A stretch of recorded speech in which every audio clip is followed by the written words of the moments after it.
ನಮಸ್ಕಾರ ವೀಕ್ಷಕರೇ, ಪ್ರಮುಖ ಸುದ್ದಿಗಳೊಂದಿಗೆ ನಿಮ್ಮ ಮುಂದೆ ಹಾಜರಿದ್ದೇವೆ. ಭಾರತ ಮತ್ತು ಪಾಕಿಸ್ತಾನದ ನಡುವಿನ ಉದ್ವಿಗ್ನ ಪರಿಸ್ಥಿತಿ, ಅಂತಾರಾಷ್ಟ್ರೀಯ ಮಟ್ಟದಲ್ಲಿನ ಬೆಳವಣಿಗೆಗಳು ಹಾಗೂ ದೇಶದಾದ್ಯಂತ ಕೈಗೊಳ್ಳಲಾಗಿರುವ ಕ್ರಮಗಳ ಕುರಿತು ಈ ವಿಡಿಯೋದಲ್ಲಿ ವಿವರವಾಗಿ ತಿಳಿಯೋಣ. ಆಪರೇಷನ್ ಸಿಂಧೂರ್ ಮುಂದುವರೆದಿದೆ. ಭಾರತವು ಪಾಕಿಸ್ತಾನದ ಮೇಲೆ ನಡೆಸುತ್ತಿರುವ ಆಪರೇಷನ್ ಸಿಂಧೂರ್ ಕಾರ್ಯಾಚರಣೆಯು ಮುಂದುವರೆದಿದೆ ಎಂದು ಭಾರತದ ವಿದೇಶಾಂಗ ಕಾರ್ಯದರ್ಶಿಗಳು ಸ್ಪಷ್ಟಪಡಿಸಿದ್ದಾರೆ. ಪಾಕಿಸ್ತಾನವು ಭಾರತದ ಮೇಲೆ ಪ್ರತಿದಾಳಿ ನಡೆಸಲು ಪ್ರಯತ್ನಿಸಿದರೂ ಭಾರತದ ರಕ್ಷಣಾ ಪಡೆಗಳು ಅದನ್ನು ಯಶಸ್ವಿಯಾಗಿ ತಡೆದಿವೆ. ಇದೀಗ ಭಾರತೀಯ ಸೇನೆಯು ಪಾಕಿಸ್ತಾನದ ಪಂಜಾಬ್ ಪ್ರಾಂತ್ಯದ ಲಾಹೋರ್ ಮತ್ತು ಕರಾಚಿ ಸೇರಿದಂತೆ ಹಲವು ಕಡೆಗಳಲ್ಲಿ ತನ್ನ ಕಾರ್ಯಾಚರಣೆಯನ್ನು ಮುಂದುವರೆಸಿದೆ.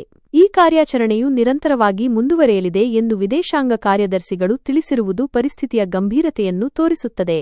ಭಾರತಕ್ಕೆ ಆಗಮಿಸಿದ ಇರಾನ್ ಸಚಿವ. ಈ ನಡುವೆ ಇರಾನ್ನ ಉನ್ನತ ಮಟ್ಟದ ಸಚಿವರು ಭಾರತಕ್ಕೆ ಆಗಮಿಸಿದ್ದು ಮಹತ್ವದ ಬೆಳವಣಿಗೆಯಾಗಿದೆ. ಅವರು ರಾಷ್ಟ್ರಪತಿ, ಪ್ರಧಾನಮಂತ್ರಿ ಮತ್ತು ವಿದೇಶಾಂಗ ಸಚಿವ ಜೈಶಂಕರ್ ಸೇರಿದಂತೆ ಅನೇಕ ಉನ್ನತ ಅಧಿಕಾರಿಗಳನ್ನು ಭೇಟಿ ಮಾಡಲಿದ್ದಾರೆ. ವಿಶೇಷವೆಂದರೆ ಇರಾನ್ ಈ ಹಿಂದೆ ಭಾರತ ಮತ್ತು ಪಾಕಿಸ್ತಾನದ ನಡುವೆ ಮಧ್ಯಸ್ಥಿಕೆ ವಹಿಸಿರುವುದಾಗಿ ಹೇಳಿಕೊಂಡಿದೆ. ಈ ಭೇಟಿಯು ಉಭಯ ದೇಶಗಳ ನಡುವಿನ ಬಿಕ್ಕಟ್ಟನ್ನು ಶಮನಗೊಳಿಸುವ ನಿಟ್ಟಿನಲ್ಲಿ ಮಹತ್ವದ ಪಾತ್ರ ವಹಿಸುವ ಸಾಧ್ಯತೆಯಿದೆ. ಮೋದಿ ದೋವಲ್ ತುರ್ತು ಸಭೆ. ಪ್ರಧಾನಮಂತ್ರಿ ನರೇಂದ್ರ ಮೋದಿ ಅವರು ರಾಷ್ಟ್ರೀಯ ಭದ್ರತಾ ಸಲಹೆಗಾರ ಅಜಿತ್ ದೋವಲ್ ಅವರೊಂದಿಗೆ ತುರ್ತು ಸಭೆ ನಡೆಸಿದ್ದಾರೆ. ಈ ಸಭೆಯು ಪ್ರಸ್ತುತ ಪರಿಸ್ಥಿತಿಯ ಗಂಭೀರತೆಯನ್ನು ಎತ್ತಿ ತೋರಿಸುತ್ತಿದ್ದು, ಮುಂದಿನ ಕ್ರಮಗಳ ಕುರಿತು ಚರ್ಚೆ ನಡೆಸಲಾಗಿದೆ ಎಂದು ಅಂದಾಜಿಸಲಾಗಿದೆ. ಈ ಸಭೆಯ ಕುರಿತಾದ ಹೆಚ್ಚಿನ ವಿವರಗಳು ಇನ್ನಷ್ಟೇ ಲಭ್ಯವಾಗಬೇಕಿದೆ. ಡೊನಾಲ್ಡ್ ಟ್ರಂಪ್ ಶಾಂತಿ ಮಂತ್ರ.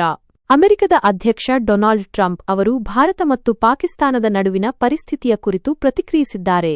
ಉಭಯ ದೇಶಗಳು ಪರಸ್ಪರ ಆಕ್ರಮಣ ನಡೆಸಿವೆ ಎಂದಿರುವ ಅವರು, ಇನ್ನು ಮುಂದೆ ಶಾಂತಿಯುತವಾಗಿ ಮಾತುಕತೆಗಳ ಮೂಲಕ ತಮ್ಮ ಸಮಸ್ಯೆಗಳನ್ನು ಬಗೆಹರಿಸಿಕೊಳ್ಳಬೇಕು ಎಂದು ಸಲಹೆ ನೀಡಿದ್ದಾರೆ.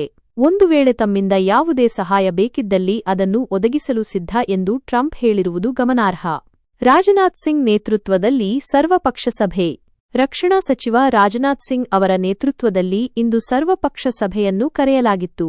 ಈ ಸಭೆಯಲ್ಲಿ ರಾಜನಾಥ್ ಸಿಂಗ್ ಅವರು ಆಪರೇಷನ್ ಸಿಂಧೂರ್ ಕುರಿತು ಎಲ್ಲಾ ಪಕ್ಷಗಳಿಗೂ ಸಮಗ್ರ ಮಾಹಿತಿಯನ್ನು ನೀಡಿದ್ದಾರೆ.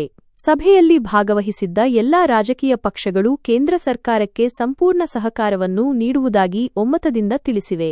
ಇದು ದೇಶದ ಒಗ್ಗಟ್ಟನ್ನು ತೋರಿಸುತ್ತದೆ. ದೇಶಾದ್ಯಂತ ಕಟ್ಟೆಚ್ಚರ. ಭಾರತವು ಪಾಕಿಸ್ತಾನದ ಮೇಲೆ ಆಪರೇಷನ್ ಸಿಂಧೂರ್ ಅನ್ನು ಮುಂದುವರೆಸಿದ ಹಿನ್ನೆಲೆಯಲ್ಲಿ ದೇಶಾದ್ಯಂತ ಕಟ್ಟೆಚ್ಚರವನ್ನು ಘೋಷಿಸಲಾಗಿದೆ. ಜಲಾಶಯಗಳು, ಸಾಂಸ್ಕೃತಿಕ ಸ್ಮಾರಕಗಳು, ಅಣುಸ್ಥಾವರಗಳು ಮತ್ತು ಆಡಳಿತ ಕಚೇರಿಗಳು ಸೇರಿದಂತೆ ಪ್ರಮುಖ ಪ್ರದೇಶಗಳಲ್ಲಿ ಬಿಗಿ ಭದ್ರತೆಯನ್ನು ಏರ್ಪಡಿಸಲಾಗಿದೆ. ಅಲ್ಲದೆ ಗಡಿ ಪ್ರದೇಶದ ಶಾಲೆ, ಕಾಲೇಜುಗಳು ಮತ್ತು ವಿಮಾನ ಸಂಚಾರವನ್ನು ತಾತ್ಕಾಲಿಕವಾಗಿ ನಿಷೇಧಿಸಲಾಗಿದೆ. ಇದು ಯಾವುದೇ ಅಹಿತಕರ ಘಟನೆಗಳು ನಡೆಯದಂತೆ ತಡೆಯುವ ಕ್ರಮವಾಗಿದೆ. ಮುಜರಾಯಿ ಇಲಾಖೆ ಆದೇಶ. ಕರ್ನಾಟಕದ ಮುಜರಾಯಿ ಇಲಾಖೆಯು ಮಹತ್ವದ ಆದೇಶವನ್ನು ಹೊರಡಿಸಿದೆ. ನಾಳೆಯಿಂದ ರಾಜ್ಯದ ಎಲ್ಲಾ ದೇವಾಲಯಗಳಲ್ಲಿ ನಮ್ಮ ದೇಶದ ಹೆಮ್ಮೆಯ ಸೈನಿಕರ ಹೆಸರಿನಲ್ಲಿ ವಿಶೇಷ ಪೂಜೆಗಳನ್ನು ಸಲ್ಲಿಸುವಂತೆ ಆದೇಶಿಸಲಾಗಿದೆ. ಇದು ನಮ್ಮ ಸೈನಿಕರಿಗೆ ಗೌರವ ಸಲ್ಲಿಸುವ ಮತ್ತು ಅವರ ಧೈರ್ಯವನ್ನು ಸ್ಮರಿಸುವ ಕ್ರಮವಾಗಿದೆ. ಹತ್ತಿ ಉರಿದ ಲಾಹೋರ್. ಆಪರೇಷನ್ ಸಿಂಧೂರ್ 2.0. ಭಾರತದ ಕಾಶ್ಮೀರದಿಂದ ಗುಜರಾತ್ನವರೆಗೆ ಪ್ರತಿದಾಳಿ ನಡೆಸಲು ಪಾಕಿಸ್ತಾನ ನಡೆಸಿದ ಪ್ರಯತ್ನವನ್ನು ಭಾರತೀಯ ಸೇನಾ ಪಡೆಗಳು ವಿಫಲಗೊಳಿಸಿವೆ. ಇದರ ಬೆನ್ನಲ್ಲೇ ಭಾರತೀಯ ಸೇನೆ ಲಾಹೋರ್ ಸೇರಿದಂತೆ ಪಾಕಿಸ್ತಾನದ ಹಲವು ಕಡೆಗಳಲ್ಲಿ ಕ್ಷಿಪಣಿ ದಾಳಿ ನಡೆಸಿದೆ ಎನ್ನಲಾಗಿದೆ. ಲಾಹೋರ್ನಾದ್ಯಂತ ಭಾರೀ ಸದ್ದು ಕೇಳಿಬಂದಿದ್ದು, ಜನರು ಭಯಭೀತರಾಗಿ ಓಡಿಹೋಗುತ್ತಿರುವ ದೃಶ್ಯಗಳು ಸಾಮಾಜಿಕ ಮಾಧ್ಯಮಗಳಲ್ಲಿ ವೈರಲ್ ಆಗಿವೆ. ಈ ನಡುವೆ ಅಲ್ಲಿನ ರಕ್ಷಣಾ ಸಚಿವರು ಇದು ಪಾಕಿಸ್ತಾನದ ಜನರ ಆಂತರಿಕ ಗೊಂದಲ ಎಂದು ಹೇಳಿ ಜನರನ್ನು ದಾರಿ ತಪ್ಪಿಸಲು ಪ್ರಯತ್ನಿಸುತ್ತಿದ್ದಾರೆ ಎಂಬ ವರದಿಗಳಿವೆ.